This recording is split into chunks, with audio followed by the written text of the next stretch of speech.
Bueno, buenas tardes a todo el mundo. Yo voy a empezar a hablar y seguramente después me voy a poner de pie para hablar porque me siento más cómoda, si no me voy así echando encima de la mesa. Yo me llamo Pastora, vengo de Sevilla. Bueno, ya Alba me ha presentado un poco. Soy abogada, llevo mucho tiempo ejerciendo el derecho pues con fines sociopolíticos, ¿no? Intento que tenga una cooperativa y me presento porque creo que es importante que se sepa quiénes son, desde dónde va a estar mi mirada situada a la hora de tratar el tema que vamos a abordar hoy, ¿no?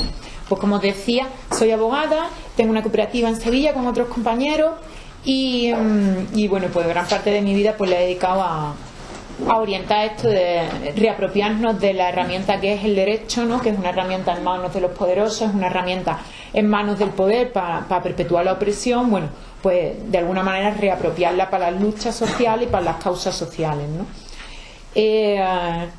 Soy sindicalista en el Sindicato Andaluz de Trabajadores y Trabajadores desde hace más de una década, desde que era el SOC, el Sindicato Obrero del Campo. Y una parte importante pues de mi trabajo, tanto profesional como político, está orientado a los temas sindicales y laborales. Y como soy mestiza gitana, pues desde que estábamos en la universidad, pues ya creamos la Asociación de Mujeres Gitanas Universitarias y bueno, desde chiquitita iba a ser la abogada de los gitanos, así que no tenía otra que cuando terminé de la carrera, pues dedicar una parte de mis esfuerzos políticos y profesionales pues a la causa del pueblo gitano. Así más o menos me conocéis. Esto además de haber estado en otras muchas movidas, porque la verdad que me dedicaba a esto principalmente con el tema de la defensa de derechos humanos, anticarcelarios, tortura, malos tratos, abusos policiales y bueno, pues todo el tema de derechos sociales, migración, vivienda y demás, ¿no? Así para que me entendáis desde dónde voy a hablar para quien no me conociera. Hoy me invitaban a esta jornada, para hablar de feminismo andaluz y gitano, o para hablar de un feminismo desde una mirada andaluza y gitana. Lo primero que yo tengo que decir que esto no existe como tal, o por lo menos no es una corriente de pensamiento que exista. Lo que estamos ahora mismo es, bueno, pues desde muchos sentires, intuiciones de muchas mujeres que hablan y se juntan en torno a estos debates. Bueno, pues la necesidad de enunciarte como feminista, no solamente como mujer y trabajadora, sino también por el territorio o la condición étnica que se tiene, ¿no? O sea, integrar esta interseccionalidad para el discurso político. Es decir, están haciendo más de intuiciones, de reflexiones, de espacios más informales que se están hablando de estas cosas. Lo digo porque si vais a buscar bibliografía sobre el feminismo andaluz o sobre el feminismo gitano, pues posiblemente no la vais a encontrar porque el reto está en crearlo, ¿no? O en hacerlo. Entonces, pues mi charla va a ser poco académica en este sentido y va a ser más por un contexto social y político donde surgen estas. Me voy a poner ya de pie, ¿vale? Es que me chupa la energía estar ahí sentada. Si no os importa, lo hago desde aquí mejor. Vale. Lo primero que quiero deciros es que cuando voy a anunciarnos como andaluza, como gitana, no son categorías culturales sino políticas. Y esto también es muy importante porque para que se pueda entender lo que voy a intentar transmitir es muy importante. No estamos hablando de cuestiones identitarias culturales, sino una cuestión social, socioeconómica y política. ¿Qué quiere decir? Que ser andaluza o ser gitana es ocupar un lugar determinado dentro de un modelo económico neoliberal, ¿de acuerdo? Y de ahí la necesidad de hacer la máquina de guerra contra el neoliberalismo desde el sitio justo en el que estamos y no copiando, mimetizando modelos de lucha occidentales, europeos o de otras realidades que no comulgan con esto. Esto suena una chapa, pero no quiere más que decir que golpear desde el lugar en el que estamos. Y para eso hay que entender el lugar en el que estamos dentro de un orden económico y social. ¿De acuerdo? Vale, pues voy a hablar un poco de Andalucía y voy a hablar un poco de los gitanos y de las gitanas desde esta perspectiva económica y política. No voy a hablar de cultura ni de folclore, voy a hablar desde una perspectiva económica y política y después voy a hacer una propuesta de cómo construir las máquinas de lucha desde las propias identidades reprimidas, porque el hecho de ser reprimida como andaluza o como gitana tiene un porqué.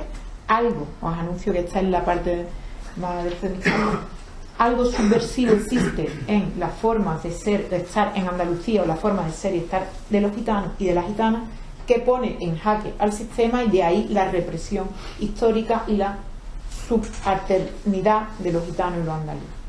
Esto suena muy raro, pero lo puedo volver a repetir y además voy a hablar más de esto.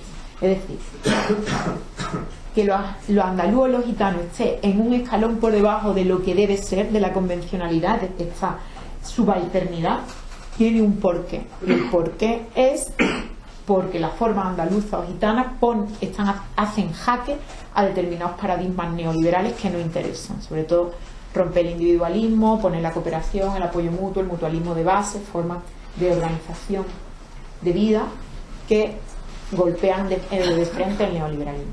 ¿Vale? Oh, Dios, ya bebe agua. Vale, un momentito, ya bebe agua. Yo no soy profe, no estoy acostumbrada a hacer estas cosas, entonces no tengo mucha maestría en la clase. Vale, empiezo por Andalucía y después hablo de la gitana. Yo enuncio Andalucía como o sea, nosotras decimos que Andalucía es una colonia económica. ¿Qué significa? Que juega un papel determinado dentro del orden geoeconómico, dentro del Estado español y de Europa.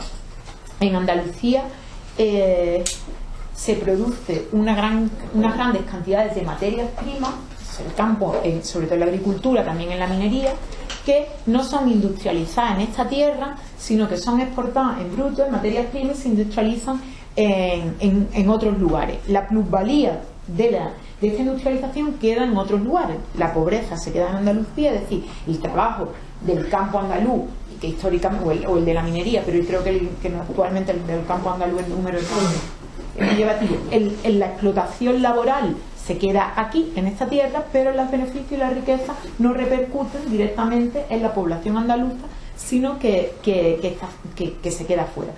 Esto es una economía colonial. Esto es lo que definimos una economía colonial, ¿no? No hace falta poner ejemplos ni dar datos, pero podríamos hablar de la naranja, ¿no? Que casi un 50% de la producción de la naranja en el Estado español se produce en Andalucía y no existe ninguna industria de la naranja en Andalucía. O bueno, el famoso caso de que lamentablemente ahora es famoso, de la fresa de Huelva, ¿no? Que se producen los frutos rojos de un 95% de lo que se exporta del Estado español en Huelva, en una situación de precariedad laboral absoluta y en una explotación insostenible de la tierra, ¿no? Una agricultura insostenible. Prácticamente podríamos, yo no soy economista, pero bueno, suelto estos datos. Si alguna vez tiene un debate economista y puede dar más datos, estupendo. Pero creo que para lo que queremos hacer hoy, que es contextualizar económicamente, sirve como fotografía, ¿no? Es Andalucía poniendo la mano de obra barata, la mano de obra precaria, para exportar materias primas que la riqueza no repercute. Y después la otra gran fuente de riqueza de Andalucía como única es el sector servicio, el turismo, ¿no? Es decir, aquí se pone a la camarera, se pone a la jornalera y las riquezas se quedan fuera. Desde ahí es cuando decimos Andalucía es colonia. Para que esto exista, para que estas situaciones de injusticia social existan, se necesita un discurso que la mantenga. Hay que justificar que Andalucía juegue este papel económicamente. Y de ahí la construcción histórica de lo andaluz como subdesarrollado o inferior. Siempre se hace, siempre que se oprime a un pueblo o se oprime a un colectivo, hay que inventar un discurso para hacerlo responsable de la situación de opresión que viven. De ahí toda esta construcción. Bueno, ayer volvía a salir una noticia esta que la habréis visto en redes sociales y en los medios, de una ministra del PP diciendo que los niños de Andalucía pues llevaban 2 años de retraso en el aprendizaje respecto a los niños y las niñas de Castilla y León, creo que era así, ¿no? ¿Os suena? Bien, esto no es casual, no es un chiste, no es una anécdota. Forma parte de una construcción discursiva en torno al andaluz, diciendo, bueno, pues creando estos estereotipos, ¿no? El estereotipo que estamos acostumbrados: los andaluzas somos vagas, nos dedicamos al folclore y no al trabajo, inculta, ¿no? creo que si la mayoría soy andaluza se sabe, y sobre todo cuando se sale al exterior de Andalucía siempre lo cuentan las mujeres que han vivido en Barcelona o en Madrid. Gran parte de estas enunciaciones del feminismo andaluz han nacido de gente que se ha visto siendo la otredad en otras latitudes, ¿no? Y ver todo el estereotipo que se carga contra la mujer. Vale, esto no es una lucha únicamente simbólica, ahora que nos dan que hay tanto debate entre lo simbólico y lo material y las identidades, ¿no? Que es el debate de moda que hablaba antes con Ignacio y con Alba, que me hacen repetir en todas partes el debate. No es una lucha simbólica. Este discurso está manteniendo la situación económica por la que he empezado, ¿no? Que Andalucía juega un papel de sector servicio y de agricultura insostenible y explotación laboral a los jornaleros y las jornaleras. Hay muchos ejemplos, yo hoy quiero ser cortita, pero bueno, el tema del acento andaluz es otro de los ejemplos, ¿no? En la sociología lingüística, siempre los pueblos que se oprimen, a su forma de ser, de estar, de comunicarse, se le imprime este carácter de subdesarrollado, ¿no? La lengua andaluza que se presenta como subdesarrollada, no escucharéis hablar en andaluz en televisión española, ni escucharéis en el cine, más que si no son determinados personajes que suelen ser guardias civiles o limpiadoras. Todo esto está construyendo el imaginario colonial de Andalucía. Estoy poniendo ejemplos, ¿vale?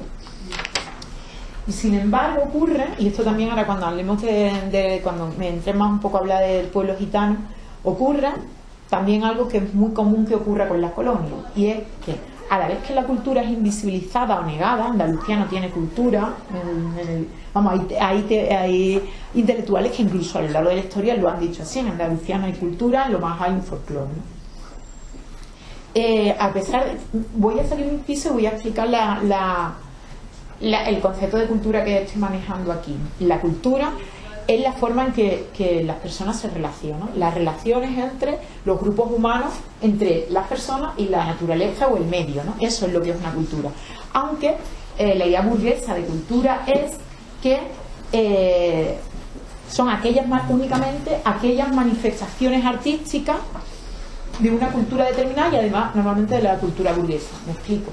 Cuando decimos cultura se nos viene la arquitectura o los cuadros o la literatura, ¿no? Y no relacionamos con cultura, no sé, pues cómo se hace pan en una determinada zona o cómo se hacen cestas. La cultura suele ser manifestaciones artísticas muy determinadas, y además de la burguesía, la música que significa, que es culta, ¿no? La música europea principalmente, la música clásica y otras músicas del pueblo, pues no se han considerado cultura, eso has tenido que ir conquistándose, ¿no? El flamenco hasta hace pocos días era una música pues del vulgo, ¿no? Ahora ya parece que no, creo que no por tomarlo como, creo que tiene más que ver con una operación comercial y de marketing, no porque se haya tomado conciencia de la identidad andaluza o del flamenco, pero sí es cierto que ahora no, pero durante muchos siglos, bueno, pues durante muchos años, siglos, ¿no? Pues ha sido así considerado.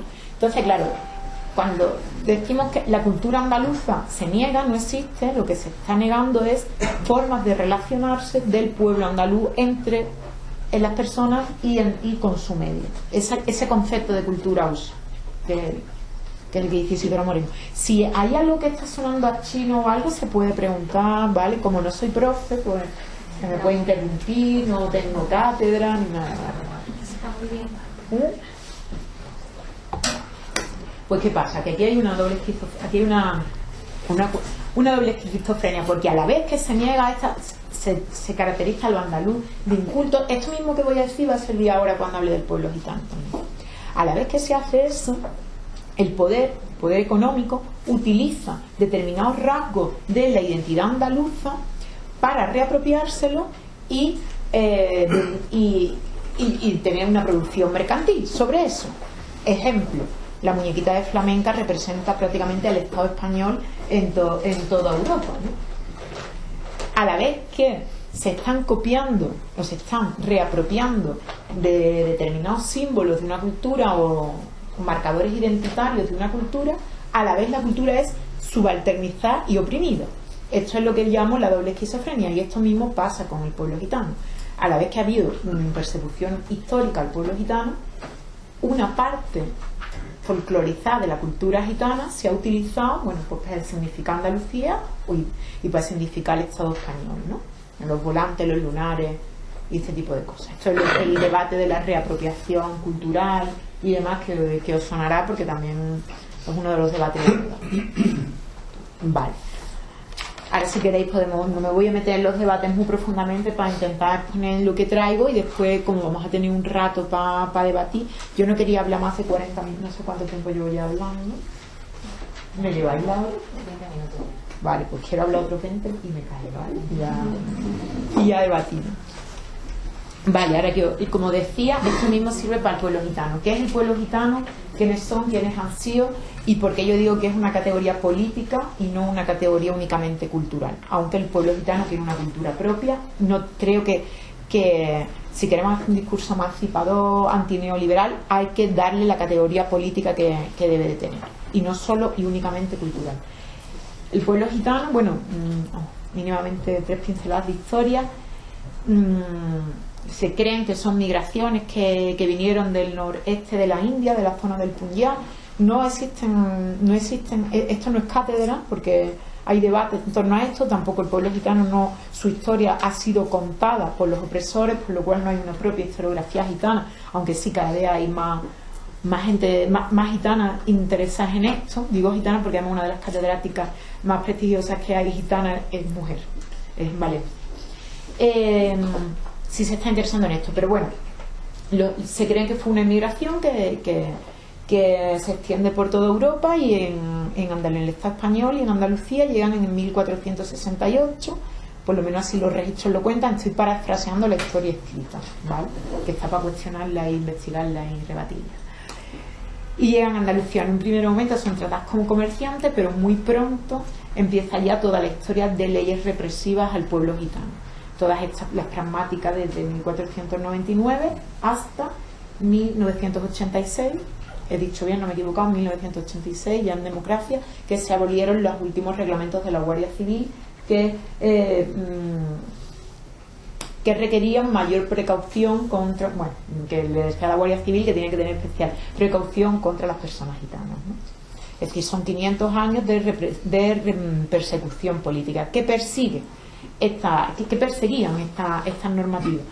Pues lo que persiguen no es tanto hechos, por eso le llamamos el derecho penal del enemigo. El derecho penal del enemigo no persigue algo que las personas hacen, no persiguen los hechos, persiguen lo que las personas son, el hecho de ser, no el hecho de hacer.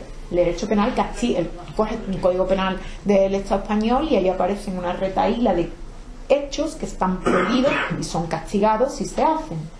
Pero a los gitanos y a las gitanas no se le ha perseguido por lo que han hecho, sino por lo que hacían. Principalmente lo que hacían, y este es el núcleo de las charlas que voy a poner ahora, lo que hacían era no doblegarse a un modelo de producción y consumo capitalista. Es decir, vivir nómadas, no asentarse, no trabajar una tierra, vivir con redes de comunidades extensas, no cumplir el modelo de familia individual, no autogestión de conflictos, no someterse a la resolución de los conflictos por parte del poder judicial. Este tipo de formas de ser y estar son las que han sido perseguidas históricamente del pueblo gitano. ¿Está sabiendo? Fruto de estas persecuciones históricas en la situación del pueblo gitano actual. Yo me centro en Andalucía, que es lo que conozco más. Quizás en Andalucía se calculan que hay 600.000 gitanos y gitanas. Estos datos no se pueden contrastar porque no se pueden hacer censos de personas gitanas, no se puede hacer ningún censo de una persona por su procedencia étnica, pero es lo que se calcula. Y una parte importante sigue viviendo en la exclusión social. Esto hay que analizarlo desde el discurso, lo que hablábamos antes, ¿no? El discurso que justifica esto de que vivan en la exclusión social es un discurso que viene a decir, bueno, pues lo mismo que con los andaluces y con las andaluzas, ¿no? Que los gitanos y las gitanas son flojos, que son vagos, que son delincuentes, que son peligrosos, y así se construye el discurso para justificar la situación socioeconómica. Que viene una amiga. Y no se contextualiza históricamente con esto que os acabo de explicar, esta persecución de 500 años persiguiendo lo que eran y no lo que hacían. Principalmente lo que eran disidentes con un modelo económico que se estaba implementando, que se ha ido implementando, que es el capitalismo. ¿Vale? Que suele de unas caras que... Vale.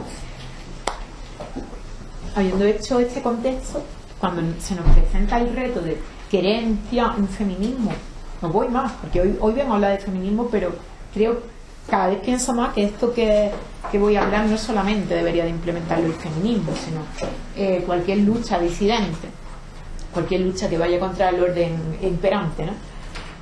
La necesidad de poner en valor aquello que se nos ha sido reprimido o criminalizado durante siglos. ¿Por qué? Porque aquello que el poder nos ha reprimido durante siglos es aquella forma de ser y estar en el mundo que ponen en riesgo su orden vigente, que era como anunciaba antes en la charla, y creo que ya poco a poco voy consiguiendo explicarme mejor. El sistema mundo funciona, desde mi parecer, de la siguiente manera. Existe un modelo de lo que es la convencionalidad. Este modelo es el que le llamamos el varón blanco, burgués, occidental, heterosexual, ¿no? Con una funcionalidad convencional, es decir, sano. Ese es el prototipo. Yo me muevo en este marco teórico, después lo podemos debatir. Yo voy a exponer el mío. Es la convención. En torno a eso se va creando las subalternidades, aquello que no es blanco, aquello que no es varón, aquello que no es heterosexual, aquello que no es funcional, aquello que no es occidental, se va creando. El sistema del varón blanco burgués occidental es el capitalismo, ¿no? Es el que crea un sistema mundo, un sistema socioeconómico. Yo digo sistema mundo porque creo que ya sobrepasa lo económico, y por eso últimamente vengo utilizando ese concepto, pero también es debatible. Ha creado un sistema para preservar ese privilegio. Por eso los trabajadores y las trabajadoras están en una escala por debajo, por eso las personas racializadas están en una escala por debajo, por eso las mujeres trabajadoras y racializadas están en un escalón aún más por debajo. Este modelo se basa en dos falacias, principalmente, que es que la individualidad y en la independencia del ser humano respecto al resto de comunidad y respecto al entorno y la naturaleza. Esto viene a decir el ecofeminismo y me parece muy acertado. El capitalismo se construye diciendo que las personas no necesitamos ni una de las otras, que nos valemos por nosotras mismas y que no necesitamos en la naturaleza. La naturaleza viene a ser un bien material que se utiliza para la creación de riqueza.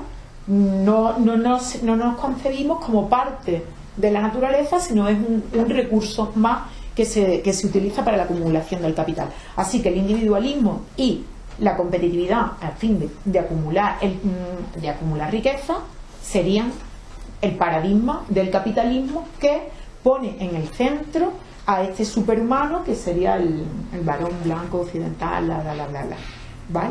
Así ese es mi análisis del sistema mundo. ¿Qué ocurre?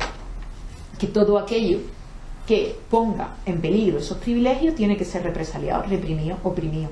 Podemos poner el verbo que queramos. Comienza la opresión y la invisibilización de todas otras formas de vida que ponga eso en jaque. Es decir, que ponga en jaque dos cosas: el individualismo y la competitividad. Las formas de vida que se enfrenten a este individualismo o a esta competitividad tienen que ser desaparecidas.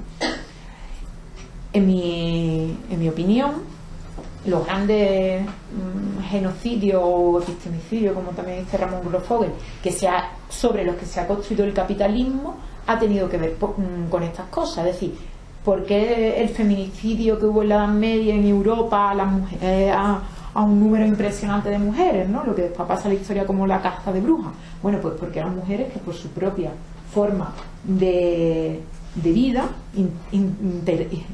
interdependiente, ecodependientes y demás, no podían construir sobre eso en un modelo capitalista, tenía que desaparecer. Os pongo por ejemplo este ejemplo, pero igual se podría hablar, bueno, pues de pueblos indígenas en Latinoamérica, en América, o la represión a los pueblos africanos, o el pueblo gitano, como ya os venía anunciando. El pueblo gitano no se le persigue precisamente porque no cumple este paradigma, porque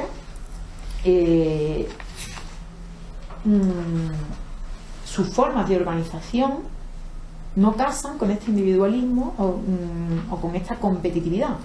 No quieren el trabajar por cuenta ajena, prefieren las formas autónomas de vida, prefieren resolver los conflictos de forma autogestionada, no se adaptan al paradigma de consumo que se impone. Imaginaros, ¿no?, cómo se ha ido construyendo esto en el siglo XVII, XVIII, ¿no?, y a la vez.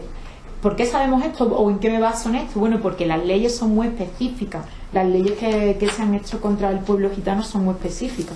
A ver si os leo algo. Espera un momentito. Son muchas, son 250 normativas, todas encaminadas al exterminio del pueblo gitano. Y lo que van castigando, dice que usen la lengua, el traje, los métodos de vida vagantes, que castigan el nómada, castigan el que anden todos juntos, así dice la normativa, es decir, gente que se permanece junta no casa con un modelo individualista que se está construyendo, ¿no? Me parece interesante esto. Bien, con Andalucía, como también me pedís que hablara de Andalucía, muchas de las formas, la inferiorización que se ha hecho del andaluz en parte es porque hay formas de cooperación social y de mutualismo de base en el campo andaluz, en el medio rural andaluz, que no casaban igualmente con los modelos económicos que se imponían. Y para eso había que construir un discurso donde se equivalieran los subdesarrollados, el mito de la modernidad, lo antimoderno o los subdesarrollados con lo andaluz. Cuando Mar Gallego, si no la conocéis, ella es la que autoriza el feminismo andaluz, vamos, por lo menos la primera que ha lanzado el nombre así, ¿no? Ella tiene una serie de memes, me parece muy buena idea, porque incluso la forma de reapropiar y de dar discurso no es esta chapa que estoy dando yo, sino con memes, y dice lo de dormir la siesta resistencia, ¿no?, la siesta andaluza, dormir la siesta resistencia porque pone en el centro el cuidado y la vida, ¿no?, y no vuestro modelo, es resistencia vuestro modelo de producción y consumo, ¿no? Pues un poco, a mí ese ejemplo me sirve para poder explicar lo que estoy diciendo ahora. Son formas de vida que enfrentan el modelo de consumo o enfrentan el modelo de relación. Por eso yo creo que esta reflexión que yo estoy haciendo aquí, que me pedíais que compartiera hoy aquí con vosotras, creo que es importante que la tengamos en cuenta a la hora de redefinir nuestras luchas, porque hay mucho, cuando miramos lo que ha sido reprimido no es solamente perseguido, castigado con azote, es decir, es aquello que se ridiculiza, que se invisibiliza, que se criminaliza. No únicamente pensemos en la represión de una violencia más explícita, sino los chistes, ¿no?, el humor, todo esto que hace que haya unas personas de primera y unas personas de segunda, que los métodos son muchísimos, que nos paremos a pensar aquello que nos están reprimiendo. Yo, como todo el tiempo me he dedicado en mi vida a la represión, pues me paré a pensar estas cosas. ¿Qué es lo que nos están reprimiendo? Porque aquello que nos están reprimiendo nos están señalando aquellas formas de estar, de ser, de organizarnos, de relacionarnos, que está poniendo en jaque su sistema mundo. Es decir, que está poniendo en jaque su individualismo y su competitividad.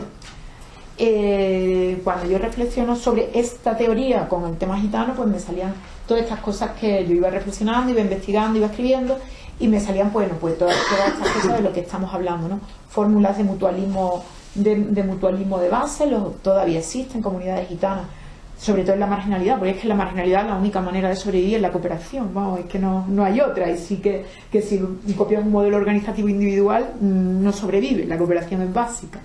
Y yo he tenido la oportunidad de ver estos modelos en la práctica. No los romantizo, sé que hay cosas muy horribles en torno a esto, pero las cajas de resistencia, la seguridad social, cuando un miembro de la familia se jubila, como no hay pensiones porque no trabajas por cuenta ajena, por propia decisión de no vender tu fuerza al capital y prefieres otras fórmulas de subsistencia. no hay pensión, bueno, pues existen esas cajas y esa red familiar que lo sostiene. Esto, como yo vengo diciendo, no hace falta parafrasear a Kropotkin para tener nuestros propios referentes de mutualismo de base, ¿no? O de cooperación, ¿no? Bueno, eso, las formas de las redes extensas, las familias extensas,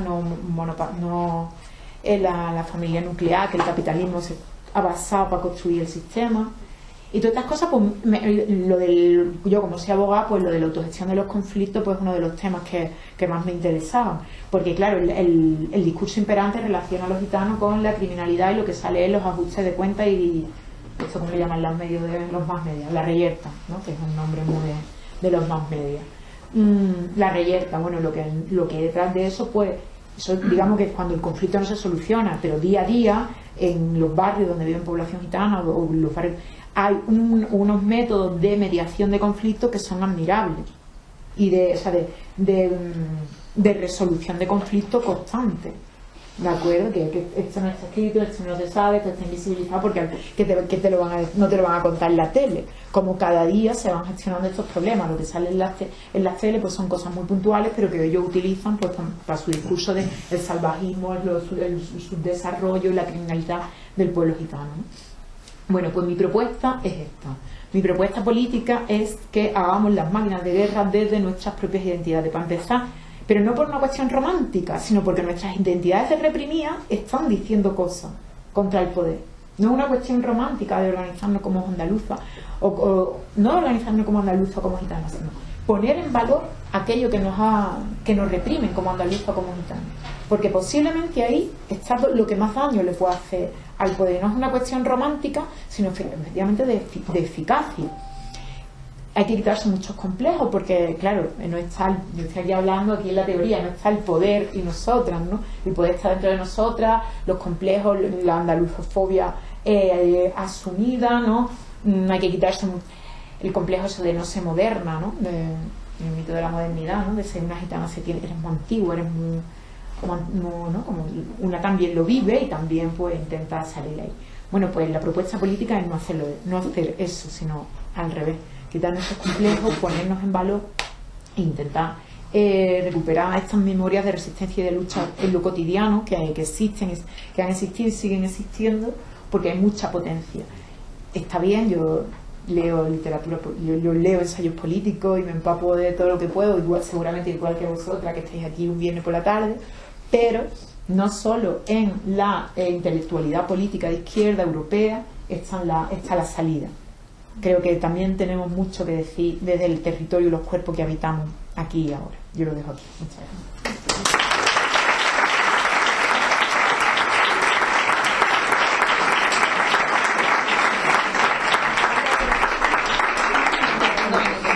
¿No lleva 40 minutos? 35 de calculación. Ah, pues yo quería hablar 40. La idea es esta, que podamos debatir, porque son muchos temas, son temas que no están... lo que, como decía, no es nada investigado, no es nada, esto que les estoy diciendo son más intuiciones, teorías que he casado y demás, ¿no? Que estamos casando, pero esto da para debatir, para pensar, porque posiblemente de pensar estas cosas, debatir y confrontar es de donde van a salir las ideas de organizarnos. Si queréis intervenir a punto orden de palabra. No me hagáis esto, por favor, ¿no?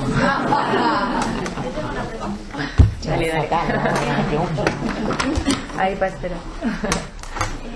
Que ha salido el tema del conflicto con el tema de las jornaleras de Huelva y tal, y lo estaba siguiendo y tal, y parece ser que ha habido un problema con el SAO, con los abogados y demás, y luego he visto un vídeo en el que ellas decían que no, que le estaban tratando muy bien, o como un manifiesto y tal, pero no sé exactamente en qué ha quedado la situación, no sé si es real lo que ha salido en el país, si es real una cosa o otra, pues si nos podría aclarar un poquito. Bueno, está rozando. No es real lo que ha salido en el país, ¿vale? Normalmente las cosas que salen en el país hay que ponerla en cuarentena. Sí, la cuestión de las jornaleras de la Fresa de Huelva es una cuestión macro, ¿no? Es mucho más de lo que de estas 10 mujeres, lo que ocurrió con estas 10 mujeres, que bueno, pues, y ha sido muy importante que lo hayan hecho, fueron las primeras que han puesto el cuerpo en la denuncia, ¿no? Porque llevamos años, con años son muchos años, desde 2002, 2003, en Huelva con el tema de las jornaleras migrantes, y se habían denunciado casos de abusos, pero son muy delicados y demás. Bueno, y denuncias de abusos laborales y de explotación laboral ha habido muchísimas, pero son cuestiones muy estructurales, que es muy difícil dar ahí la batalla, porque no estamos hablando de una patronal y unos trabajadores como estamos acostumbrados, sino que es todo un sistema perfectamente orquestado con la connivencia de toda la ciudadanía. Entonces, bueno, pues lo que ocurrió este verano fue que estas 10 mujeres dieron el paso y denunciaron bastantes más. Lo que pasa es que la mayoría fueron deportadas y estas 10 mujeres fueron las que se pudieron escapar, literalmente. Y entonces, bueno, pues el SAT, que tiene allí sindicalistas trabajando en la zona, pues pudieron contactar con estas 10 mujeres y actuar de una manera muy rápida. Ahí no da tiempo a hacer asambleas, ni horizontalidad, ni nada. Hay una situación de una extrema, donde hay 10 personas perseguidas por la policía que van a ser deportadas, y tienes que meterlas en 3 coches y llevarlas a un sitio seguro y alimentarlas y darle techo durante un tiempo.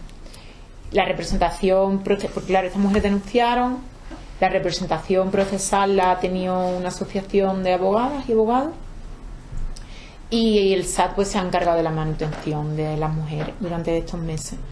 Y ha habido un desacuerdo entre esta asociación de abogados y el sindicato por miserias de dinero.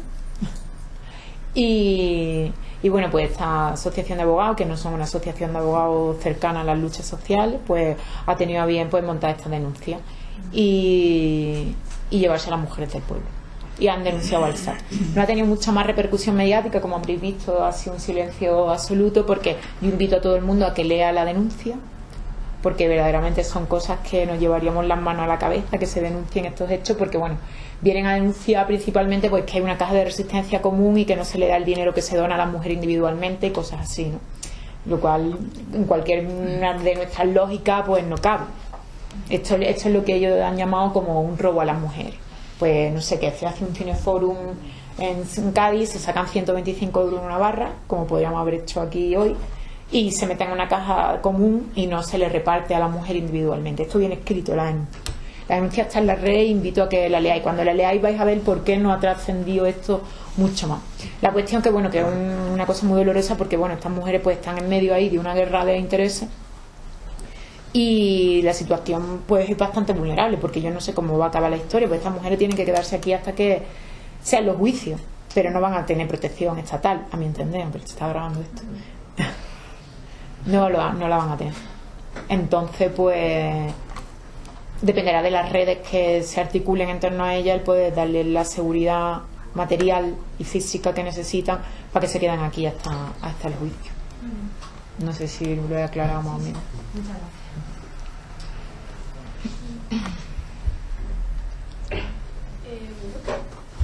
Hace unos días, hace relativamente poco, vi que Mar Gallego en Mundo Luz subía un artículo acerca de un término que me llama mucho la atención, que es el término serrano. Entonces quería preguntarte cómo han interaccionado, cómo lo ves, cómo han interaccionado el pueblo andaluz, los payos, con los gitanos. ¿Así es general? No sé, lo del serrano no lo caso bien. ¿Es algo étnico, una manera de étnica de Andalucía? Sí. ¿Como una identidad étnica andaluza? Sí, andaluza y extremeña. Vale. Bueno, eso da debate. Da debate porque tampoco creo que necesitemos una identidad étnica andaluza para dar una explicación económica de los padecimientos de esta tierra. Y tú me preguntas la relación de los payos y los gitanos en Andalucía. Bueno, mira, Andalucía es el al-ándalus de las gitanas y de los gitanos europeos. Andalucía lo ven como un lugar donde la integración ha sido pues la deseada, ¿no? Ellos lo viven así. Yo cuando están en encuentros internacionales de mujeres gitanas, pues como decir eres andaluza, es como, ya si eres de Jerez o de Triana, es como, yo soy de Triana. como lo más, ¿no? Porque claro, compararlo con Rumanía o compararlo con Hungría o Europa, donde verdaderamente te la juegas siendo, o sea, ser gitano, ser gitana es una cuestión de una marginalidad importante y además de víctimas de muchas violencias, está en medio de muchas violencias. Claro, ser gitana en Jerez es como la panacea, ¿no? Para ellas en su imaginario. Esto tiene una parte de realidad, porque es cierto que los andaluz y los gitanos, yo misma digo que me costaría mucho trazar una línea divisoria con todo esto de la reapropiación, que no he entrado mucho, pero este tema de la reapropiación cultural, donde acaba la reapropiación de la cultura gitana y empieza la de la andaluza, sería difícil echar esta línea, ¿no? Y los debates internos en el flamenco, antigitanistas y gitanistas, que yo participo, o sea, es muy difícil la línea de los andaluz y los gitanos, esto es cierto.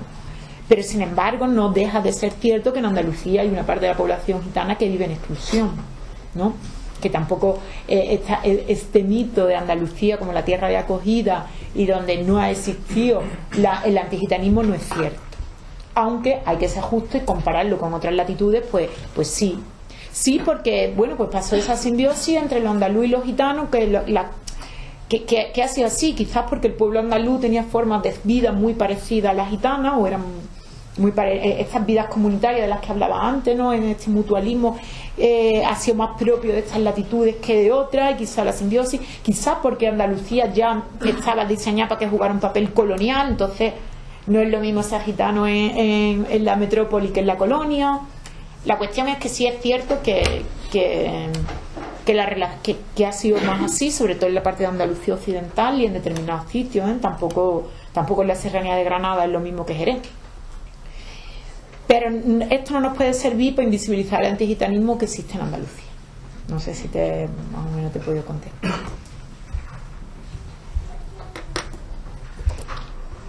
Bueno, muchas gracias. Y te quería como plantear unas cosillas. Me ha gustado mucho la intervención. Bueno, te quería plantear por un lado, si puedes pues hablar un poquito más de la posibilidad de integración de las luchas, porque me ha sorprendido mucho el saber que eres del SAT, que yo no lo sabía, solo te conocía por artículos sobre feminismo gitano, identidades, entonces como que me llama mucho la atención esa parte y saber un poco cómo lo vives y cuál es tu planteamiento de integración de las luchas y cómo superas ese debate entre lo identitario y lo político, como si puedes profundizar un poco más, porque me estaba gustando. Y luego, como un poco por cuestionar también, si no hay en el capitalismo neoliberal o en cualquier tipo de capitalismo, porque a veces parece como si no bebiera de alguna forma de nuestra cooperación también, o si no a través de nuestras posibilidades cooperativas, como no utiliza también de alguna manera nuestras habilidades de cooperación y colaborativas, ¿no? Para seguir gestionando la miseria y para que podamos seguir viviendo en un día a día como atroz, ¿no? Y que como que creo que hace falta como una repolitización de toda esa colaboración, porque si no como que seguimos manteniendo como un sistema atroz, ¿no? Y esto como que sí que creo, por ejemplo, si lo ves en la familia, que dice, es una fuente de apoyo, ¿no? Pero a la vez también es como un sistema de dominación muy claro y que genera que se sigan fomentando dominación. No estoy generando un doble discurso con esto y no quiero que se entienda. Da discursos. Vale. Muchas gracias por tu pregunta. Me ha gustado tu pregunta. Sí, la verdad es que en todo este tema de la unificación de la lucha y lo identitario, lo político, lo sindical, el debate de moda, ¿no? Me preguntabas tú, ¿no? El de la redistribución o representación, identidad o igualdad. La verdad es que me ha cogido en medio. Lo has visto claro, porque efectivamente yo soy abogada laboralista, sindicalista desde hace un montón de años, pero también soy activista gitana, así que me he tenido que pronunciar en torno a todo este debate. Yo creo que es una falsa dicotomía, o sea, que no es cierto, que creo que antes lo he anunciado también, no existe por un lado las luchas identitarias y por otro lado las luchas materiales por la igualdad. Yo creo, por lo menos en mi intervención todo el rato lo he querido ir transmitiendo. Existe un discurso representativo que mantiene las situaciones materiales y está ligado. O sea, yo por lo menos desde mi entender no podría dar un discurso, una lucha únicamente contra el discurso y no contra lo material, que esto, bueno, es lo que vienen acusando a los movimientos identitarios, que se quedan solo en lo simbólico y en lo representativo y no bajan a lo material. Pero tampoco imagino una lucha en lo material sin desmontar el discurso, porque una lucha en lo material, tú dices, bueno, lo que tenemos que ir es por la nacionalización de la banca. Vale, me lo creo, bien. Pero es que para ir contra la nacionalización de la banca voy a tener que convencer a un montón de gente con un discurso para poder hacer esa medida material. No sé si esto se entiende. O sea que cuando yo hago sindicalismo, cuando tienes que organizar en un tajo a gente por un plus, para que consigan un plus que no se les esté reconociendo, eso es una lucha material. Tú estás luchando por un plus. Pero para llegar a eso vas a tener que estar haciendo sindicalismo. Sindicalismo es convertir con un discurso, intentar, bueno, pues que la gente entienda que las cosas no son así, que se pueden cambiar, que tienen derecho, que si se juntan se puede cambiar, que si se hace un paro, una concentración, se puede incidir. O sea, voy a tener que estar desmontando unos discursos capitalistas para poder llegar a lo material. Entonces a mí esa dicotomía de que están las luchas discursivas y están las luchas materiales, yo no lo comparto porque no lo he vivido nunca así. En el tema gitano todo el rato aquí lo he estado exponiendo. Para mí el tema gitano no es únicamente una cuestión de representación, que hace falta, porque posiblemente para acabar con la exclusión vamos a necesitar mucho cambio discursivo y en lo representativo, pero que esto tiene una base económica, que no es caprichoso. O sea, el capitalismo no es sádico, que lo puede ser, pero que no discrimina tú no, tú sí por gusto. O sea, jugamos una función económica, ¿no? Entonces yo creo que, no sé si te estoy contestando a esto de que has dicho tu identidad. Entonces yo creo que tenemos que salir de esa dicotomía. Las advertencias de que es más fácil quedarse en lo discursivo que baja lo material me parecen sensatas y buenas, siempre que vengan con buena voluntad, porque si vienen porque también me han atacado también, han atacado a otra gente. Tú hablas de gitano y te dicen que estás rompiendo la clase obrera, ¿no? Y mientras que la crítica sea constructiva y decir, y la comparto, y soy yo misma la que en otros espacios de personas racializadas y de luchas racializadas soy la que siempre recuerda, oye, que tenemos que bajar esta historia a lo económico y a lo social, que sí por la representación, pero vamos a darle, que soy la que defiende esas cosas, ¿no? Pero polarizar es peligroso, porque últimamente hemos sentido ataques de estáis rompiendo la clase obrera. Mira, llevo toda la vida haciendo sindicalismo, me voy a decir a mí que estoy rompiendo la clase. Bueno, pues lo hemos sufrido, ¿no? Lo hemos sufrido. Yo creo que las críticas tienen que, y ahí también con lo que tú decías, tiene que ser para construir sumar. O sea, estamos en un momento de debilidad de la izquierda antisistema muy fuerte. Necesitamos un frente común, necesitamos discursos que nos unan. Lo que nos une es un mismo opresor, eso lo vemos claro. Lo que pasa que, bueno, como yo escribía, el opresor tiene muchas caras y muchas veces estamos combatiendo caras sin ser conscientes de que hay un cuerpo común, ¿no? Muchas cabezas, ¿no? Escribía lo del monstruo de las mil cabezas. Y tiene el mismo cuerpo común. Yo creo que lo que nos une es ese cuerpo común y tenemos que intentar unificar discursos en eso, cada uno de su identidad. Cada una va a hacerlo desde su parte, porque es que el monstruo se manifiesta con diferente violencia en cada parte. O sea, que es muy difícil que tú le pidas a alguien que lo haga desde otra posición, porque está recibiendo una violencia en ese cuerpo y en ese territorio, ¿no? Donde está, en su lugar. Pero sí tenemos que hacer ese esfuerzo por hilar discurso. Entonces todas las críticas para mí son buenas y todas las advertencias son buenas, y a mí que alguien me diga, oye, ten cuidado que tienes que llevar esto a lo material, que te estás quedando en lo simbólico y esto te lo compra la socialdemocracia y se acabó. Me parecen bien, sensatas y buenas, siempre que sean con voluntad de sumar y no de destruir. No sé si más o menos casa. Y me preguntabas también sobre la cooperación y la repolitización. Bueno, más o menos lo que te contestaba. No, bueno, si no, enúnciamela otra vez, porfa. Bueno, no sé. Bueno.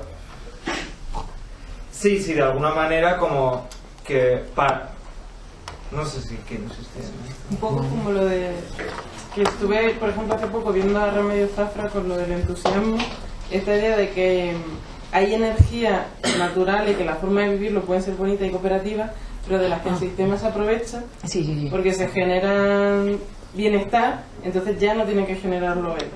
Entonces, si creamos cajas de resistencia, claro, al final podemos sangrarnos nosotros mismos y no... Este es el debate. Estamos aguantando el muro, en cierta forma. Vale, gracias. Este es el típico debate de gueto o lucha, ¿no?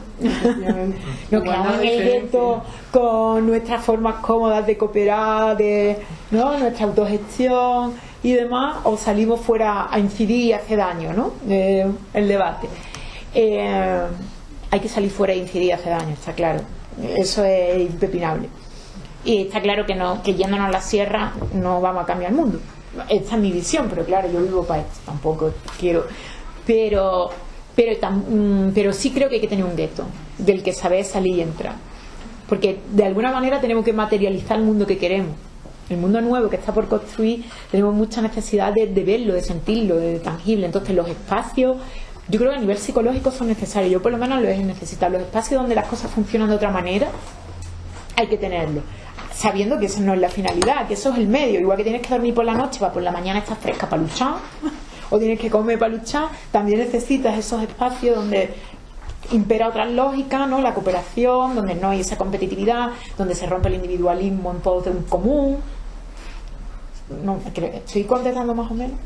Lo malo es creerte que ese es el fin y quedarte ahí cómodamente ahí en tu barra autogestionada, en tu centro social o en tu aldea, ecoaldea. Claro, eso es un problema, pero tampoco voy a ser destructiva con esas fórmulas, porque creo que es que siempre estamos en la resistencia. Por lo menos yo, como decía abogado, pues siempre te toca defender, ¿no? Siempre estás defendiéndote de ataque, y en algún momento también tenemos que ir creando lo nuevo.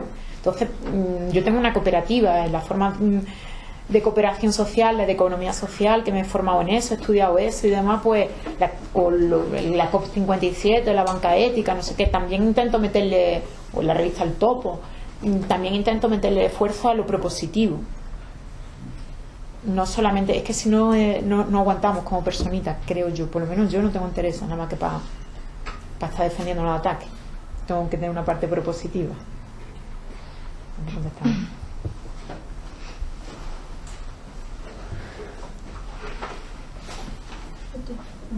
Quería saber, desde tu lugar de activista andaluza gitana, ¿qué resistencias encontrabas en un feminismo hegemónico, ¿no?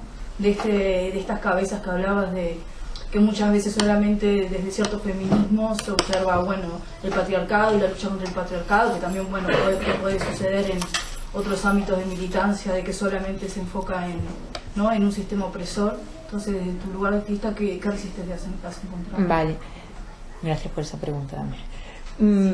Esto cuando se habla del feminismo hegemónico, ¿no? El feminismo...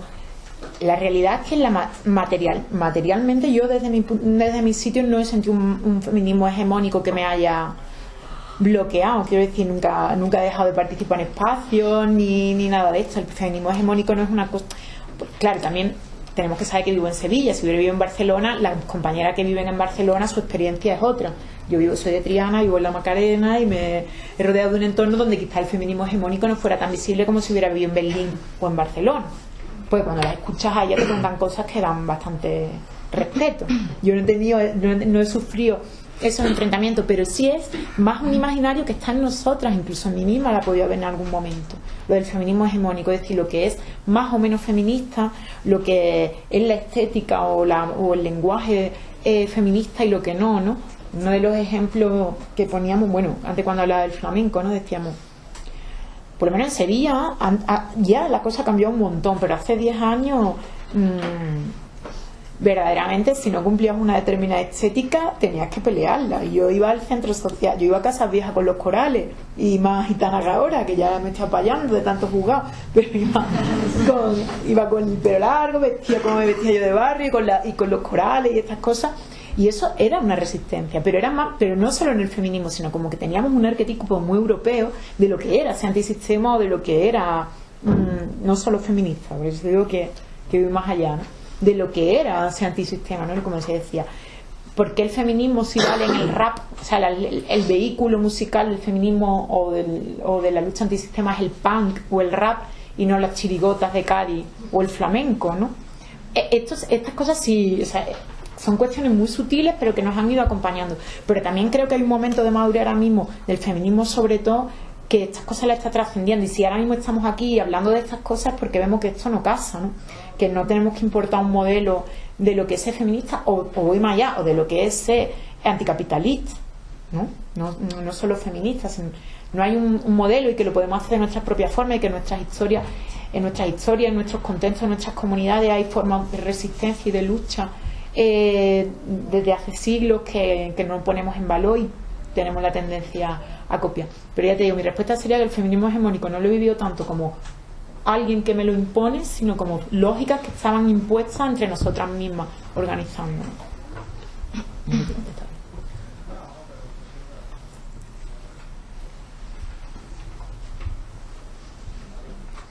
¿Alguna preguntita más? Bueno, creo que son un poco ignorantes de la realidad de Andalucía, entonces puedo hablar algo que no sea muy la expresión de la realidad de acá. Yo soy de Brasil, me gustó tu... Las 2 veces que me las escucho. Sí, 2 veces ya.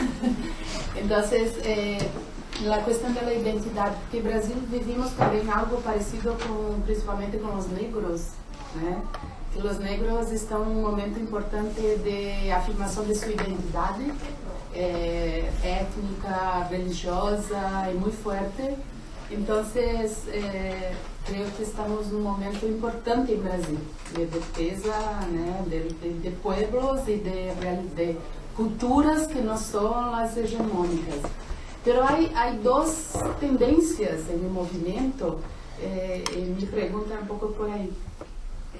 Hay un movimiento de los negros que hacen un recorte de raza étnica. Entonces, todos los negros son oprimidos.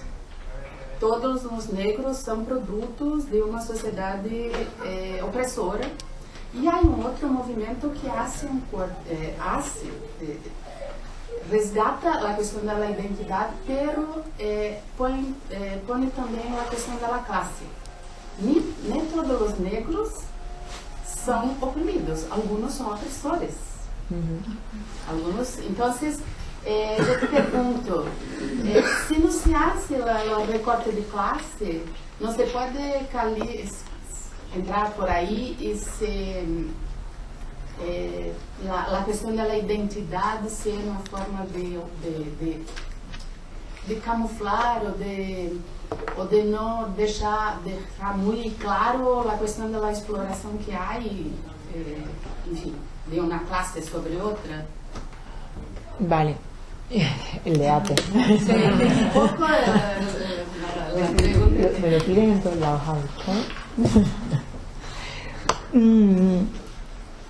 Depende de cómo hagas el discurso. Yo acabo de hacer aquí un discurso de la identidad gitana y andaluza desde una perspectiva anticapitalista y de clase. Creo haberlo hecho. He justificado el por qué el capitalismo le ha dado un destino económico a una tierra y lo ha acompañado de un discurso y ha excluido social y económicamente a un pueblo que es el gitano. Aunque hay gitanos ricos, hay andaluces ricos, pero ¿por qué se ha creado un discurso de inferioridad de los gitanos y de los andaluces? Entonces, yo creo que es según de donde tú enuncies. Hablar de identidad para mí no es ya automáticamente atentar contra la clase. Esta es la cuestión. Estas son las acusaciones, ¿no? De que cada vez que yo nombre la palabra gitano no estoy rompiendo la clase obrera, ¿no? Es desde donde hagas el discurso.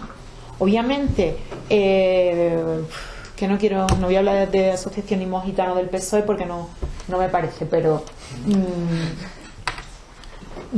voy a hablar del feminismo, que me es más cómodo, ¿no? Tú puedes hacer el discurso de feminismo de Ana Botín, pues está claro, está hablando de identidad y sororidad con conceptos vacíos. Eso no es de clase. Pero no cada vez que hables de feminismo estás rompiendo la clase obrera, porque se puede hacer un discurso feminista desde el anarcofeminismo o desde el ecofeminismo, que es completamente de clase, ¿no? Al menos de clase yo le llamo a ser anticapitalista y situarte en el lado oprimido del capital. Entonces, creo que hablar, si la pregunta que tú me has hecho, yo te digo, creo que hablar de identidad per se no es ir en contra, no es invisibilizar la lucha de clase per se. Depende de cómo se haga ese discurso. Y hay identidades oprimidas y eso es una realidad. Es que es una realidad que no lo podemos obviar. O sea, es que no es lo mismo no es lo mismo como se manifiesta en un asentamiento chabolista de gitanos a las afueras de Madrid que como se manifiesta en una clase en la administración pública de justicia de Madrid, aunque son trabajadores, clase obrera y todo, no es lo mismo. Entonces esas identidades las tendremos que tener en cuenta no con la idea de dividir, sino con la idea de sumar y de ponernos de acuerdo, pero teniendo en cuenta las distintas manifestaciones. Es que la identidad existe ya, o sea, es algo real. Obviarla en pos de una categoría de clase únicamente donde esto esté difuminado me parece un error. Es tan error que ha fracasado ya. O sea, estas cosas ya no han funcionado históricamente cuando se han dejado fuera un montón de sensibilidad. La cuestión es sumar con conciencia de clase, por supuesto. No sé si te contesto. Es mi posición. ¿Estáis de acuerdo de esto? ¿Hay alguien que no está de acuerdo? Me encantaría un debate. Me encantaría, ¿verdad? Me encantaría. Yo sí estoy de acuerdo contigo. La visión esta de clase, materialista, combina con las cuestiones culturales o identitarias, de las que algunas también venimos, ¿no? Pero que también intentamos no perder esta perspectiva de clase materialista. Y para seguir un poquito con este tema de la identidad y demás, si consideran necesario articular o crear un sujeto desde el que elaborar esta lucha del feminismo andaluz o gitano, y si es así, ¿qué sujeto sería o cómo sería? Ay, pues no lo había pensado nunca. Me refiero, por ejemplo...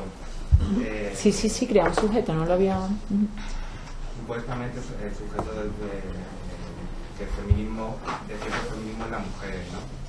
Desde pero ya está, este sujeto o esta postura también se está cuestionando desde cierto otro feminismo, de coloniales, postcoloniales, indígenas, chicanos, otras feministas del mundo femenino. Y me planteo si creo necesario articular esta lucha del feminismo andaluz en base a un sujeto. Y si es así o no, ¿cuál sería? Si es así, ¿cuál sería? ¿No? Vale. ¿Hablarías de la mujer como el sujeto de la lucha andaluza, la mujer de clase obrera? ¿O qué sujeto? ¿O abierto a otro tipo? Por el tema de combinar, no sé si consigo explicarme el tema de la cuestión material con el tema también de la cuestión de la identidad, ¿no? De las identidades, pues. Una pregunta súper difícil, no lo traigo pensado. O sea, no he pensado en ese sujeto. Es que claro, cuando yo estoy hablando de estas cuestiones el sujeto es aquel que atente contra el individualismo y la competitividad del capitalismo. O sea, que el feminismo que yo estoy abogando es el feminismo históricamente... Claro, yo es que he hablado de un feminismo sin sujeto, claro. Esto tendría que pensarlo, ¿eh? Se va a quedar grabado y posiblemente cuando lo piense lo veo de otra manera. Pero, o sea, no traigo una respuesta. Claro, yo no anuncio esto desde un sujeto, ¿verdad? O sea, esto es una teoría política que no está anunciada desde un sujeto. Está hablado de formas que para mí son feministas de entender el mundo, ¿no? Y por eso hablaba sobre todo del ecofeminismo, que es lo que he nombrado, ¿no? La interdependencia, la ecodependencia. Ahí yo no estoy nombrando un sujeto. O sea, el patriarcado perjudica obviamente más a la mujer. Obviamente la víctima principal del patriarcado es la mujer. Pero el feminismo por el que yo estoy abogando es un feminismo que el sujeto que se beneficia no es solamente la mujer, es una sociedad entera. Entonces, claro, yo no traigo pensar un sujeto, tendría que pensar. No tengo tan claro que haga falta un sujeto para hablar de cooperación, mutualismo y competitividad. O sea, en contra de la competitividad y la acumulación capitalista. Que para mí eso es feminismo. No es que se lo sé si me estoy entendiendo. Y los ejemplos son pues las fórmulas de vida de muchas mujeres gitanas o andaluzas que han mantenido como ejemplos de cooperación o de mutualismo.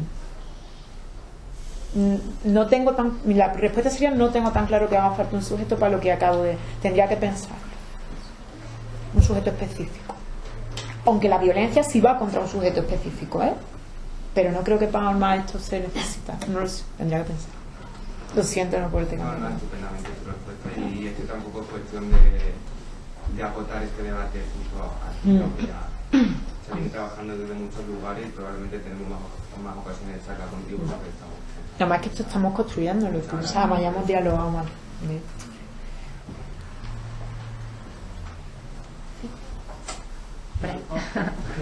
Muchas gracias por la charla, que a mí la idea, lo que es el concepto de reapropiación, como que sí que tengo más entendido el que es. Mira, levanta para verte, ¿vale?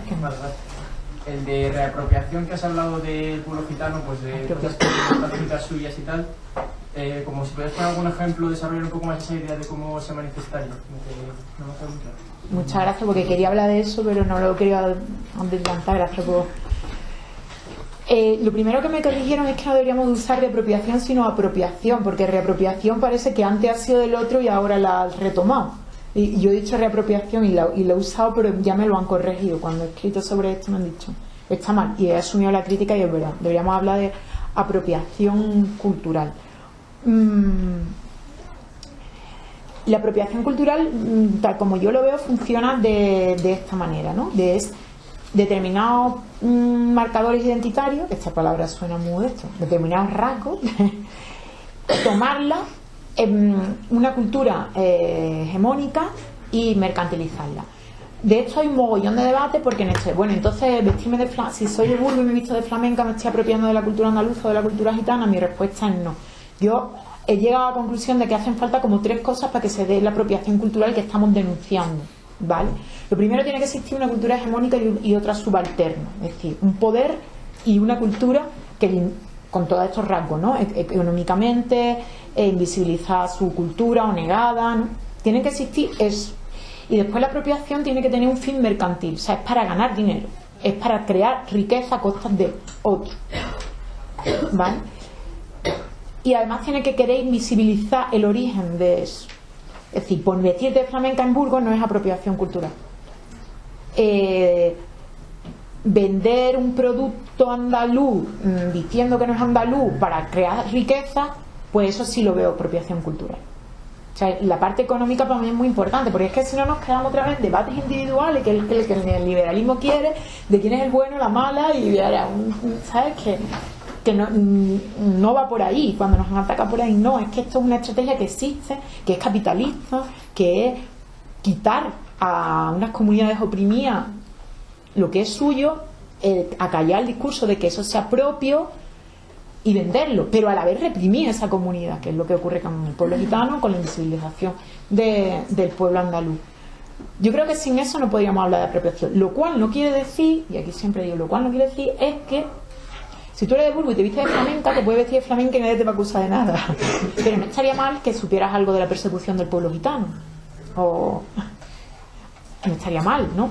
O si en una obra, ¿no? El otro día, estos debates en redes son extensos. Si tú en tu obra artística, musical, literaria, vas a utilizar la figura del gitano, porque, o palabras en caló, ¿no? Lo de la palabra en caló, lo del videoclip de la Rosalía que ha sido.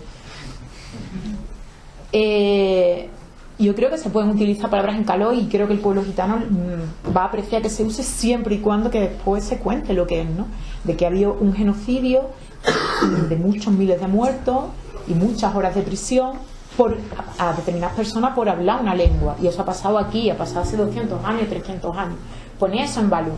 Una vez que tú pones eso en valor, ya no te estás apropiando, te estás visibilizando, y eso es bueno, ¿no? Yo creo que es bueno que se sepa una historia de persecución y muerte y genocidio a determinadas personas por ser de una manera determinada.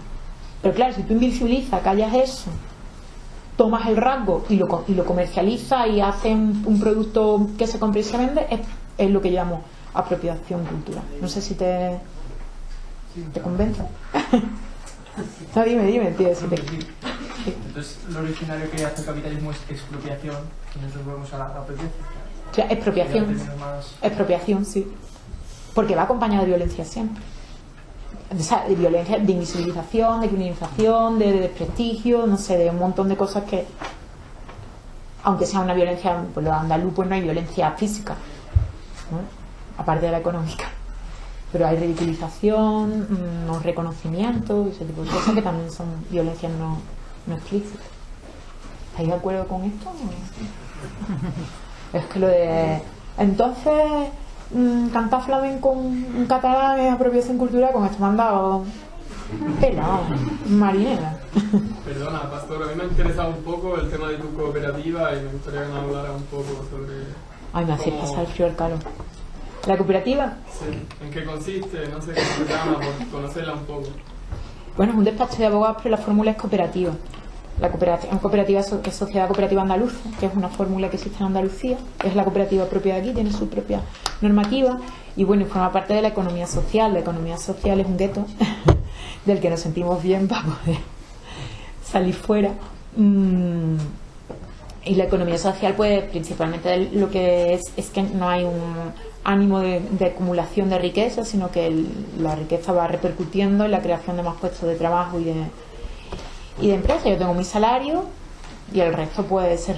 Yo tengo un salario como trabajadora, aunque sea también dueña de la empresa, y el resto del dinero pues va a seguir creando empresa. En Andalucía es muy difícil porque aquí la economía social existe, pero es complicado, como todo actividad mercantil en Andalucía.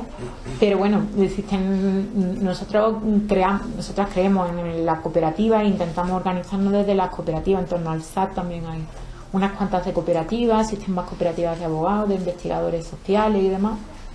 Bueno, porque por eso que hablaba antes, porque es un modelo que es como el mundo que queremos materializarlo un poco hoy, con toda su burocracia y toda su miseria.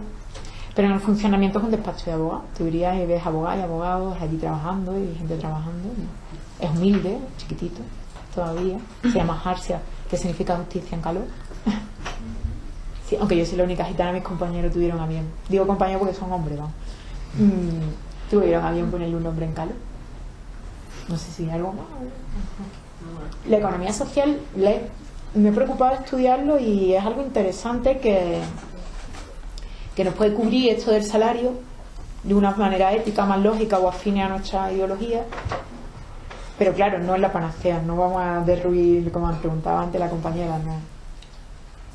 Necesitaríamos una economía social muy potente para que pudiera hacer el capital, pero bueno, así creo que tienen que existir.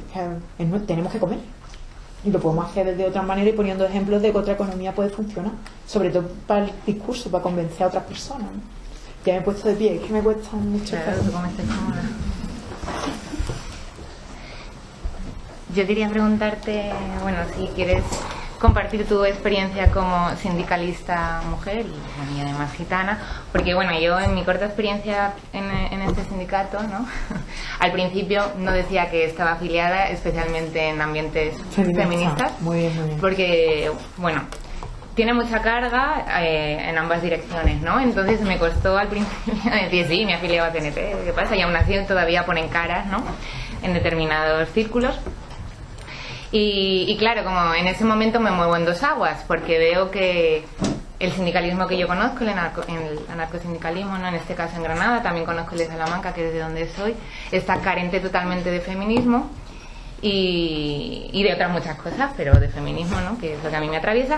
Y por otro lado, el feminismo está totalmente carente de un discurso de clase, que creo también fundamental integrarlo, ¿no? Y en la preparación del 8 de marzo de este año lo viví también, ¿no? Como desde CNT era difícil sacar algo porque era yo la única, y desde el colectivo feministas no tenían claro el discurso de clase de lo que supone una huelga, ¿no? A pesar de que haya cosas interesantísimas moviéndose, ¿no?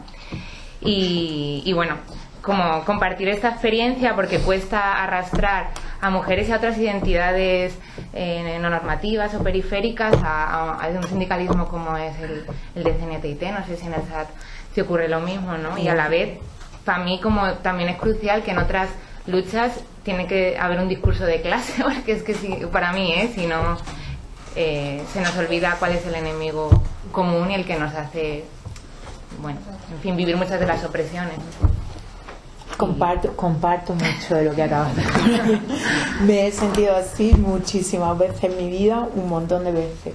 Vamos, lo último hace una semana, que todavía me estaban diciendo que creo en estructuras patriarcales. O sea que esto es algo muy común que padeció más de una década.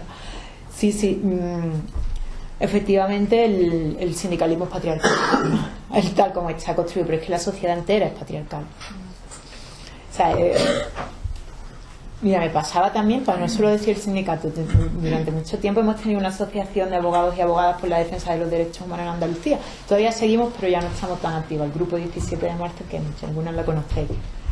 Y bueno, pues tenía compañeras que se fueron porque era muy patriarcal, ¿no? Y es que de verdad tenía compañeros insoportables, claro. Es que ser abogado con sensibilidad por la defensa de los derechos humanos no te convierte en una persona sensible al feminismo, así de claro. Y entonces pues compañeras que no se fueron, que no aguantaban los chistes de las asambleas y esas cosas, ¿no?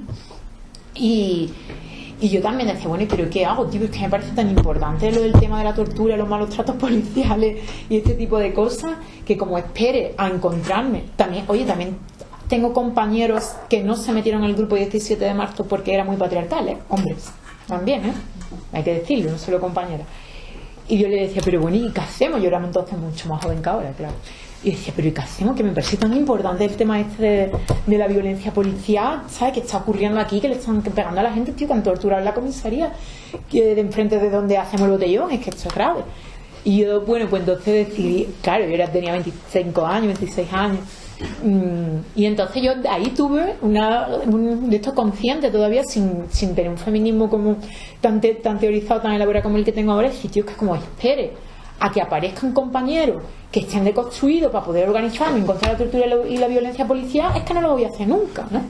En el SAC pero me parecía este ejemplo más mejor que el SAC, aunque el SAC podría ser mimético a lo que acabo de contar. Es que ¿qué hacemos? Esperamos que llegue el mundo nuevo.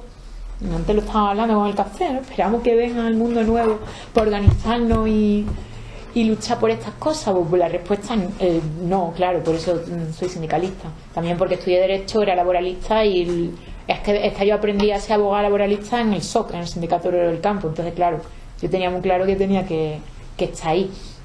Pero sí es verdad que es una batalla porque efectivamente las formas patriarcales de todas las organizaciones cristianas de izquierda están, igual que están en el resto de la sociedad, pero es que la manera de cambiar eso es que gente con sensibilidad feminista esté en esos espacios. Y también te digo que se avanza, yo he avanzado cosas. En la Unión Local de Sevilla del SAC, donde yo milito, pues hemos avanzado en muchas cosas y en muchos sentidos. Hay una horizontalidad bastante envidiable. Y sí, ahora lo otro que tú apuntabas, otra vez el debate, que el feminismo tiene que ser de clase, por supuesto, llevamos años diciendo esto. ¿Qué pasa? Que es que hay, en torno al sindicalismo, a la izquierda más tradicional, existe todo un discurso de desprestigio. O sea, es que huele a muerto. Sí. O sea, a la gente no le parece sexy. No es sexy ser sindicalista, ni o está en un partido político anticapitalista, estas cosas. Entonces, claro, eso es un problema porque puede llegar a lo que hablaba la compañera, ¿no? Que el discurso de las identidades choque directamente con la cuestión socioeconómica, y entonces ya lo está rentabilizando el neoliberalismo en el momento en que no se pueden poner de acuerdo. Pero ahí vuelvo a repetir lo mismo, creo que es una batalla que te vamos a tener que ganar con el discurso, y más con generosidad que con ataque. O sea, porque atomizar aún más las luchas, no. Pues si tú te vas a tu grupo de mujeres, yo en mi grupo de mujeres también era la rara, siempre. Si te vas al grupo de mujeres y lo que haces es enfrentarle su falta de conciencia de clase, eso no sirve. Hay que dar el discurso, hay que explicarlo. No hay que salirte del grupo de mujeres y decir que son unas desclasadas y se acabó. Ni al revés, ni irte del sindicato diciendo que son unos machistas y se acabó. Yo me creo mucho lo del Frente Común, y además que no veo otra salida ahora mismo que sumar. Entonces todos estos problemas que se nos dan, que somos la generación que lo están viviendo, que antes 15 años, 20 años no se daban, y esperemos que dentro de 15 no se estén dando, somos la gente que tenemos la responsabilidad ahora mismo de afrontar estas cuestiones que se nos están viniendo encima. Y creo que va a ser con diálogo y con escucha, y más con convicción y alargar la mano. Esto suena un poco judío-cristiano, pero es que lo creo de verdad. Va a ser más de intentar alargar la mano que de broncas de Twitter, de Facebook, de artículos cruzados y de guerras para organizar un 1 de mayo, que también hemos tenido. No sé si más o menos estáis de acuerdo o sentís con ganas, porque la micropolítica es un curro, ¿eh? Pero eso es feminismo. Es que eso es feminismo, ¿eh? Que esos son valores feministas. Abogar por la escucha y no el enfrentamiento, y no el machacar. Hay que machacar al que no piensa, al que, dentro de unos límites, ¿eh? Estoy hablando de los discursos dentro de la izquierda, ¿eh? Dentro de la gente que quiere cambiar el mundo. Es que estoy hablando de edad, ¿eh? No soy una relativista. Es que esas son formas feministas de organizarte. Esa escucha, esa generosidad con las compañeras y con los compañeros, y esa pedagogía que es cansina a reventar, y algunos días te vas y pegas un portazo y dices, quedarse ahí, que yo me voy. Pero hay que estar. Es que eso es de la micropolítica. Lo otro es Twitter, ¿eh?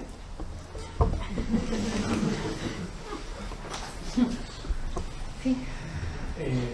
Me gustaría que pudieras comentar más formas de, como has estado visibilizando el tema de la manera de organizarse el pueblo gitano como forma de resistencia, aparte del nomadismo y la manera de organizarse en el trabajo, de funcionar, que si pudieras comentar más formas, pero no solamente del pueblo gitano, sino a lo largo de la historia, bueno, no, a lo largo de la historia es muchísimo, pero sí la forma de organizarse las mujeres gitanas. Las mujeres gitanas, vale. Estoy escribiendo un libro justo de esto, que va a estar el año que viene en Acal, entonces me queda un montón todavía por escribir. Bueno, las mujeres gitanas, dentro de lo que estoy pensando, ¿no? Porque es que esto es muy difícil, porque tengo que pensar, sentir de las cosas que he vivido y sentido, y irme a la teoría política también, ¿no? Entonces ahí escribir esto, investigar esto, para mí no está siendo fácil, porque estoy poniendo el cuerpo y el alma ahí. Y el papel de las mujeres gitanas, como las mujeres, como el papel de la mujer en la sociedad mayoritaria, es que es quien al trasvase de la experiencia, ¿no? De todas estas experiencias de cooperación o de no consumismo, o esto de las fórmulas de no consumo que han existido, o sea, de autogestión, ¿no? Claro, ahora ya el neoliberalismo lo rompe todo, pero históricamente, pues el pueblo gitano, por ejemplo, una parte importante de los oficios en esta zona era la cestería de mimbre. La cestería de mimbre es coger las cañas de los ríos y hacer cestas, ¿no? Hay otros muchos oficios, quizás este sea más estereotipado, pero lo uso porque es el que se conoce. Estas formas de vida, claro, esto no sale completamente de la lógica del capital, eso tiene que estar reprimido. No puede haber gente que ande por los caminos cogiendo mimbre de los ríos, haciendo cesta y vendiéndole y subsistiendo así, porque ahí es donde está la plusvalía y donde está lo que llaman el beneficio a la comunidad, que no es otro de cómo explotan esa parte del trabajo, ¿no? Entonces, el papel de la comunidad entera, para mí, es la que resiste al capitalismo. Lo que pasa es que el papel de la mujer dentro de la comunidad gitana, como en otras muchas comunidades, es la garante de la transmisión experiencial. Entonces, por eso yo me detengo más en el papel de las mujeres gitanas. Y a la vez, la represión exterior es doble también, porque es por ser mujer, por ser gitana, por ser pobre, por vivir en un barrio marginal, ¿no? Por ejemplo, uno de los ejemplos que yo también utilizo es lo de la estética, o sea, no cumplir todas estas normativas en contra de que no va. Por ejemplo, este ejemplo es muy bueno, el de las 3.000 viviendas, ¿sabes? Suena en el barrio de Sevilla, en una parte importante de población gitana, el tema de que no pueden ir en babucha a los centros cívicos, a los centros de la institución, ¿no? Son las mujeres las que van porque en ropa de pijama, porque su división de lo privado y lo público en el barrio no es como lo tenemos nosotras, es que el barrio forma parte de tu casa. Hay que ponerse en otra lógica, ¿no? Entonces, esta persecución, por ejemplo, es más contra las mujeres, contra los hombres, de que cumplan el modelo estético, el modelo de ropa, ¿no? Lo de la falda de las rumanas, ¿no? Que no, las normativas estas, que los supermercados entraban con la falda, que lo revistan desde, claro, siempre de criminalización, delincuencia y peligrosidad social. Entonces, estos discursos están legitimados con otras cosas, claro. Pues esa es otra de las vertientes, tanto del papel que juegan dentro, pero es que esto daría para hacer un capítulo entero del libro. Tanto el papel que juegan dentro de la comunidad, en una comunidad perseguida en resistencia, siempre las mujeres juegan ese papel. Yo he leído de feminismo negro y esto sale una y otra vez, como las mujeres dentro del gueto negros juegan este papel. Y cómo sufre la doble represión fuera también, o la triple, ¿no?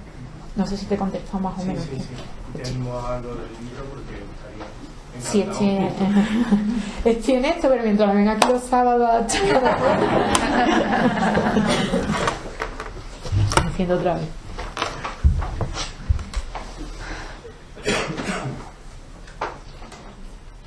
¿Alguna pregunta, reflexión más? ¿No? Ya queréis ser vecinos, ¿no? Esta vez ya, bueno, va. Pues no sé, por dar una devolución y lo que piensas. Hace poco hace ya un tiempo, vi a gitanas feministas por la diversidad, ¿no?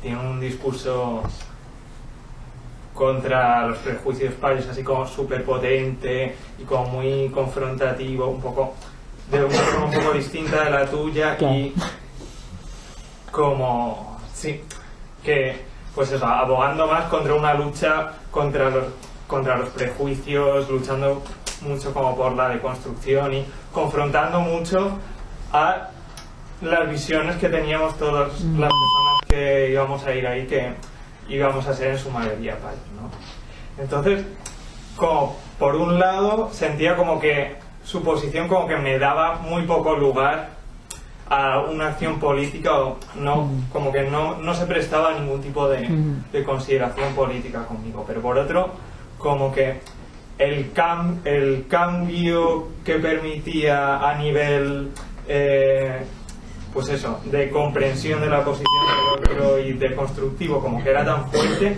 que sí que me parecía como muy potente hacer ese tipo de cosas y ese tipo de prácticas. Y luego, cuando he visto también pues debates en Twitter o en redes o en artículos, que me sigue pareciendo este trabajo como súper interesante. Te entiendo. Vale, la has explicado muy bien. Básicamente mi opinión es un poco casi la tuya. A ver, el movimiento gitano, o sea, los gitanos y las gitanas lo han pasado muy mal históricamente, ¿no? Son 250 leyes represivas en 500 años, muerte, castigo, y actualmente marginalidad. Las mujeres gitanas es el 35% de la población penitenciaria, cuando las mujeres gitanas